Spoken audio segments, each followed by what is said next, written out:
ilang na adunay kriteriya sa pagpili. Kapalungon sa TDH. Sige, tall, dark, handsome. So ang una, nga piliyon, dapat strong, kusgan. Nauna sa strong B. Sunod, healthy. Healthy daw, atas na gamay. O nga, ikatulog good looking. Daw ba, mga good looking ba?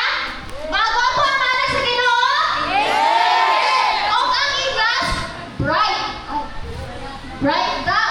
So ang sa pagsusi, nakita niya sa chief top nga ang iyang napili kay si Daniel ug ang tulo niya nga amigo. Mao sina Meshach, Shadrach ug si Abednego.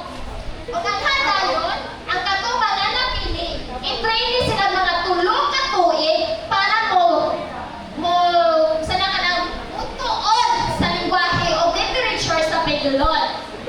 Apan, nakita ni Daniel na ang gipang handa nga mga pagkaon kay labagan ni sila ang pagtuo. Naadira ang mga karne, mga ininintong palahubog. Mao to si Daniel nagdoon sa kuan sa chief top na maghayo siya permission nga dili na lang may maghaon ana kay laban na sila. Wala siya niya i-compromise ang ihang mga pagtuo.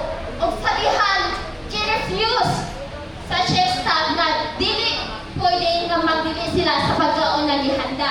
Kay tungod, pag once ka makita nga luspad o payat ka, pugutan siya gulo. Apan, si Daniel ang kahuna-huna idea nga sa sulod sa pulo ka adlaw, i-test sila, gi-challenge sila nga sila na nilong iyang amigo magkaon og mga gulay, mga healthy foods o mga tubig lang ang laing doon i-compare sa laing mga tao nga nagkaon og mga meat o mga palahubog. So after 10 days, nakita niya nga ang maong result kay healthy sila o gipadayon na ang ilang kinakaon kay mga healthy food lang. O after sa 3 years na training nila, gipresent na ni Asanias na sila Daniel na nakita dito na impress ang hari na wow, healthy yarn.